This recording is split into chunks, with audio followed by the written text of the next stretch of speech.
तो पिछड़ा में आपका स्वागत है। श्री मद भागवत कथा श्री प्रवीण कृष्ण दीक्षित जी द्वारा 23 सितंबर तक लाला घासीराम धर्मशाला में किया गया। ये आप सामने दृश्य देख रहे हैं। घासीराम आज भागवत कथा का अंतिम दिन था। आप देख सकते हैं वॉइस ऑफिस हरियाणा में आज का अंतिम कृष्ण और सुदामा का जो वृतांत है वो हम आज को आपको दिखाएंगे। कृष्ण सुदामा का वृतांत तो देखिए। ये श्री मद भगवत कथा का आखिरी दिन जो लाला घासीराम धर्मशाला में आयोजित किया गया 23 सितंबर तक।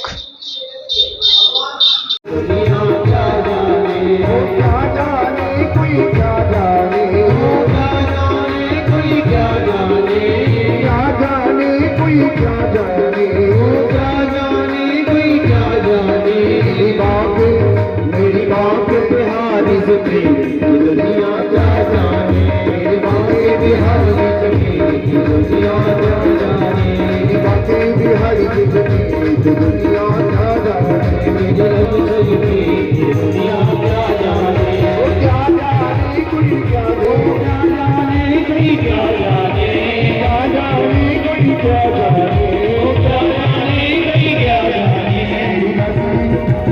क्या जाने, मेरी दुनिया क्या जाने, मेरी लगी जाम जगती दुनिया क्या जाने, लगी जाम जगती दुनिया क्या जाने, मेरी लगी जाम जगती दुनिया क्या जाने।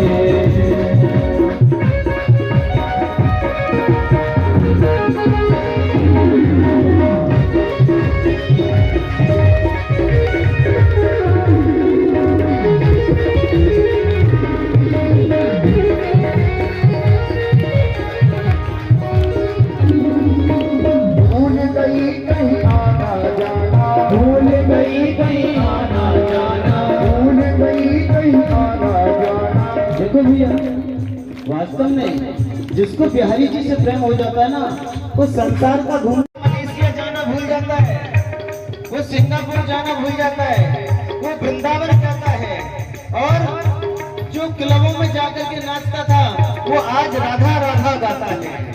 भूल गई मैं आना जाना, भूल गई सब आना जाना, भूल गई सब आना जाना, भूल गई सब आना जाना, जग सारा लागे दीवाना, जग सारा लागे दीवाना, जग सारा लागे दीवाना, जग सारा लागे दीवाना। अब तो केवल कृष्ण को माना, अब तो केवल कृष्ण को माना, अब तो केवल कृष्ण को माना, अब तो केवल कृष्ण को माना।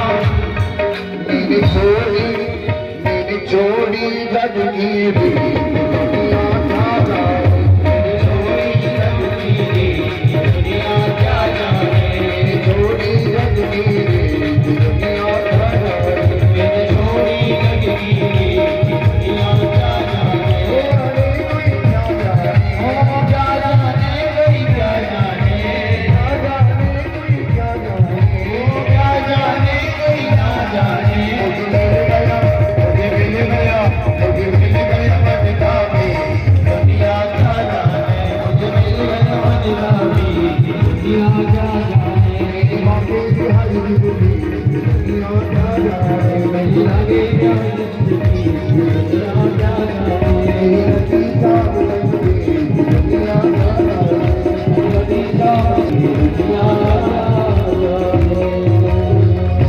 बुढ़वा के बिहारी लाल की जय, वृंदावन की जय। दुनिया क्या जाने। वास्तव में जब हमको मन का मीत मिल जाए, मन का प्रेमी मिल जाए, तो फिर संसार कोई भी अच्छा नहीं लगता, संसार बेकार लगने लगता है कि जो भी कुछ है मेरा वह है।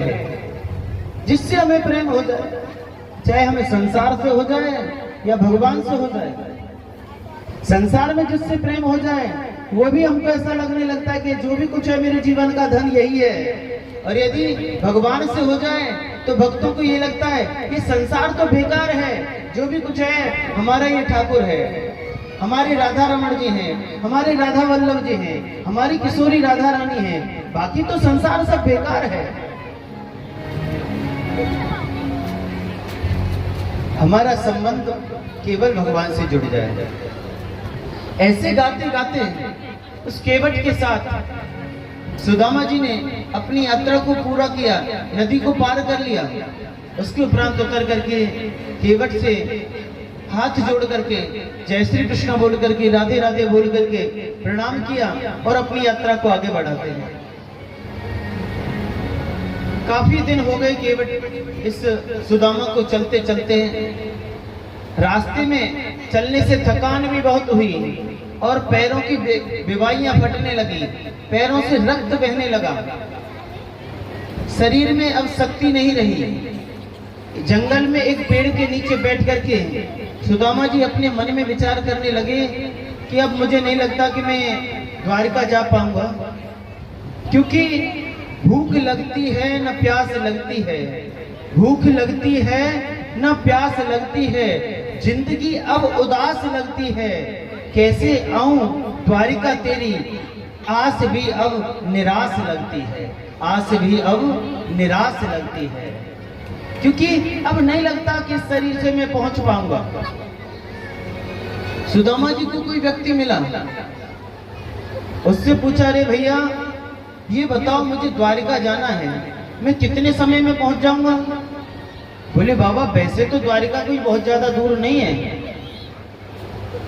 थोड़ी ही दूर पे द्वारिका है, परंतु तुम्हारे शरीर को देखा जाए तो तुम 6 महीने तक भी द्वारिका नहीं पहुंच सकते। बोले भैया ठीक है। अब तो सुदामा जी पेड़ के नीचे मिट्टी के डले का तकिया बना करके सो जाते हैं और कहते हैं, हे द्वारिकाधीश अब तेरी मर्जी है भैया, मेरे बस की बात नहीं कि मैं तेरी द्वारिका आ पाऊं, यदि तो को बुलाना हो तो बुला लीजो, और मैं तो सोए रहूं। सुदामा जी वहां सो जाते हैं। सो करके जैसे प्रातः काल जगते हैं तो क्या दिख रहे हैं कि चारों ओर महल बने हुए हैं, बड़ी बड़ी अट्टालिकाएं दिखाई देती हैं। सुदामा जी देख करके चकित रह गए। किसी से पूछा, अरे भैया इस नगर का क्या नाम है, मैं कहाँ आ गया, मैं तो पेड़ के नीचे सोया था। सुदामा जी बड़े चकित होकर के देख रहे हैं कि मैं कहाँ आ गया। बोले भैया इस नगर का क्या नाम है? तो द्वारिका कहाँ है? कहाँ है द्वारिका? गुजरात में, और गुजराती भाषा कुछ अलग होती है। तो वहां का व्यक्ति बोला, अरे बाबा आ नगर नो नाम द्वारिकापुरी छे। बोले द्वारिकापुरी छे? बोले भैया अब तो तेरी द्वारका आलियों में, मैंने समझी एक द्वारका है तो मैं शायद द्वारका पहुंच जाता हूँ, पर ये तो कह रहा है द्वारिकापुरी छे। 6 द्वारकान में मैं तुमको कहाँ ढूंढूंगा? अब तो सुदामा जी रोने लगे, आंखों से आंसू गिरने लगे। अब मैं जिंदगी में कभी नहीं पहुंच सकता, और मैं तेरे पास भी नहीं पहुंच सकता, सुशीला के पास भी नहीं पहुंच सकता। मेरे बस की बात नहीं, इतनी दूर आ गया, बीच मझधार में फंस गया। अब तो महाराज रोते हुए सुदामा जी को किसी व्यक्ति ने देखा, वो बेचारा दोनों भाषाएं जानता था। पूछा, अरे बाबा क्यों रो रहे हो? बोले भैया मैंने पूछा कि मुझे द्वारका जाना है, और यहाँ का तो कोई व्यक्ति बोला कि द्वारकापुरी 6। भैया 6 द्वारकाओं में मैं कैसे ढूंढूंगा अपने मित्र को? बोले बाबा 6 नहीं, यहाँ है को 6 बोलते हैं, यही द्वारकापुरी है। बोले द्वारकापुरी यही है? बोले हाँ। बोले यही है तो भैया मेरे मित्र को घर कहाँ है, बताओ कौन है तुम्हारा मित्र? बोले कृष्ण मेरा मित्र है। बोले बाबा बस, ये नाम यहाँ ऐसे नहीं लिया जाता। बोले क्यों? बोले यहाँ के राजा हैं वो, उनका नाम बड़ी उपाधियां लगा करके तब लिया जाता है। बोले तुम्हारा राजा हो वो, मेरे तो लंगोटिया यार है, मेरे समय तो पड़े हुआ है वो। बोले बाबा जो भी सही, ऐसे नहीं। बोले भैया बता दो फिर कैसे नाम ले लो। तो वहां के व्यक्ति ने बताया, महाराज उनका नाम यहाँ पर श्री श्री 1008 श्री 56 कोटि यादवों के ऊपर श्री कृष्णचंद्र जी महाराज ऐसे करके बोला जाता है। बोले भैया मेरे बस की बात ना है, ऐसे नाम तुम ही ले लो, मेरा तो मित्र है, मैं तो ऐसे ही लूंगा। भैया ऐसा करो, वो ये बता दो वहां को घर कहाँ है? बोले घर उनके महल हैं। बोले वहां जो भी है वो वहां पे पहुंचाए दो। महाराज वह व्यक्ति सुदामा जी को लेकर के भगवान कृष्ण के महलों के पास पहुंच जाता है। प्रथम द्वारी पर जाकर के पहुंचता है और वहां द्वारपाल खड़े हुए मिलते हैं। द्वारपाल उसे कहता है, सुदामा जी कहते हैं, अरे भैया मुझे अंदर जाना है। बोले महाराज अंदर ऐसे नहीं जाया जाता, पहले हमारे महाराज से अनुमति लेनी होगी, उसके बाद आपको अंदर प्रवेश दिया जाएगा। बोले महाराज जाकर के पूछ लेना। बोले बताओ पते में क्या बता दें हम, कौन आया है? बोले बता देना तुम्हारा बचपन का मित्र आया है और उसका नाम सुदामा है। बोले ठीक है, हम अंदर जाकर के पूछते हैं। वह द्वारपाल गया, अंदर जाकर के पहुंचा, जाकर के भगवान कृष्ण को बताया, हे द्वारिकाधीश, आपके महल के प्रथम द्वार पर एक कोई दुबला पतला सा व्यक्ति है, कोई बहुत अच्छे कपड़े भी नहीं पहने हैं, सिर पर पगड़ी भी नहीं है, पैरों में चरण पादुका भी नहीं है, देखने में बहुत पतला सा है और वह तुमको अपना मित्र बताता है, तुम्हारा मित्र बनता है। और ये सब भगवान कृष्ण ने सुन लिया और अपना नाम सुदामा बताता है। जैसे ही भगवान कृष्ण ने नाम सुदामा सुना, तुरंत अपने महल के राज सिंहासन छोड़ करके दौड़ पड़े। भगवान की चरण पादुकाएं कहीं रह गई, पीताम्बर कहीं गिर गया, मुकुट कहीं गिर गया, दौड़े दौड़े आए और आकर के अपने मित्र को अपने गले से लगा लिया और अंदर लेकर के जा रहे हैं। बड़ा सुंदर भाव। अब आप सभी सुदामा जी की सुंदर सी झलकी के साथ इस भाव का आनंद लेंगे। सुदामा जी बार बार द्वारपालों से कहते हैं कि अरे भैया सेवकों, ईद भी कहा कृष्ण के दर पर विश्वास लेके आया हो, आस करके आया हो। अरे द्वारपालो कहीं आज कह दो, अरे द्वारपालो कहीं आज कह दो, मिले सुदामा गरीबा जहान, मिले सुदामा गरीबा जहान। भटकते भटकते न जाने कहाँ से, भटकते भटकते न जाने कहाँ से, तुम्हारी महल के गरीबा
हुआ रुक्मणी को ये चंपा, हुआ रुक्मणी को बहुत ही चंपा, मेहमान के साथ अजीब गया है, मेहमान के साथ अजीब गया है, अजीब मानो कहीं आस कह दो, अजीब मानो कहीं आस कह दो,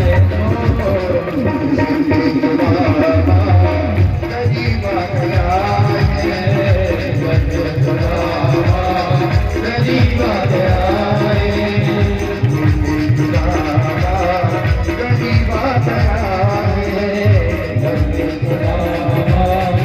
अजीब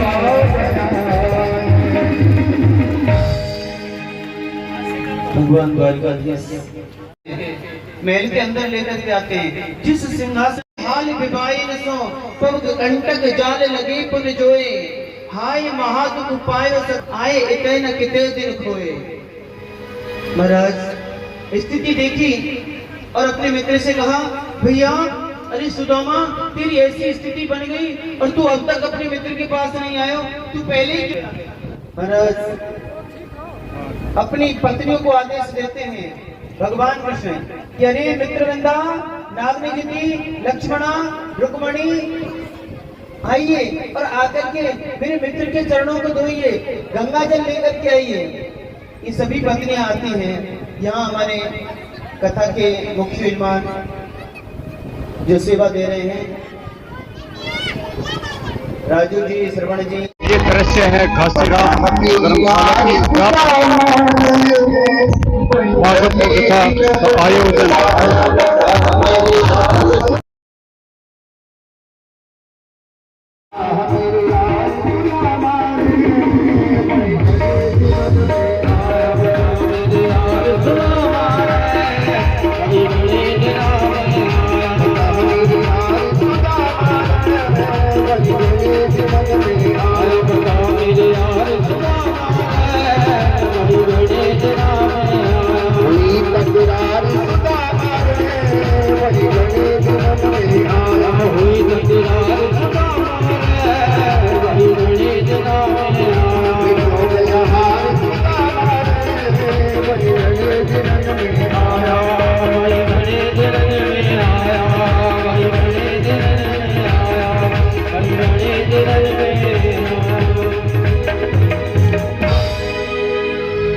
बोल दीन बंधु भगवान की मन की शाम की ये तो बस रवानी,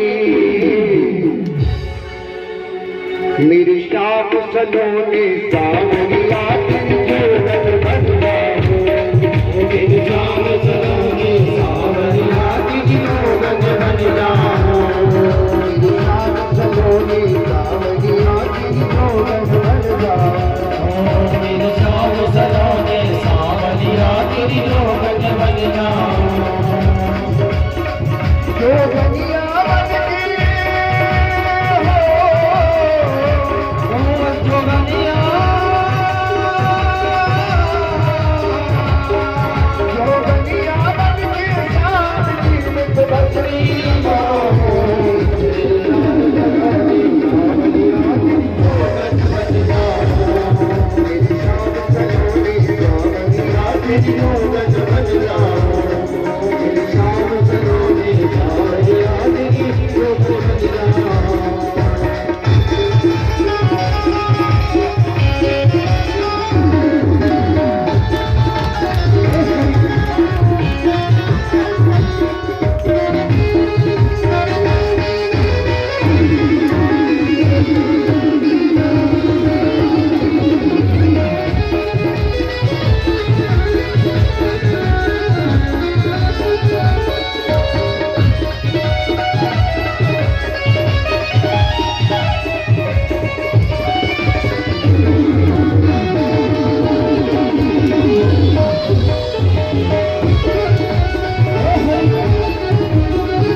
प्यार से सबने कहेंगे,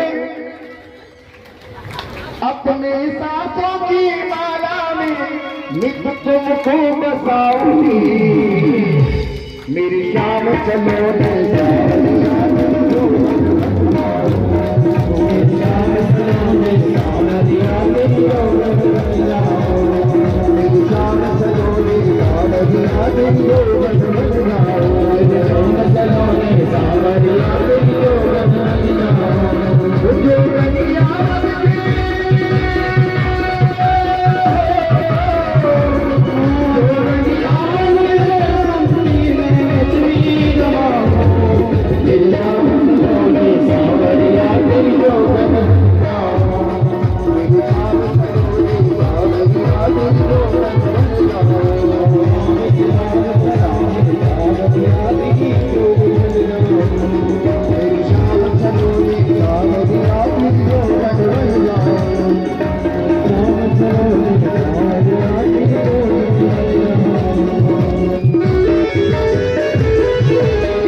ये जो कथा हो रही है, इस कथा से जो है बहुत ही पुण्य मिलता है, पितरों को शांति मिलती है, घर में सुख शांति रहती है और इसको कराने से बहुत से लाभ है।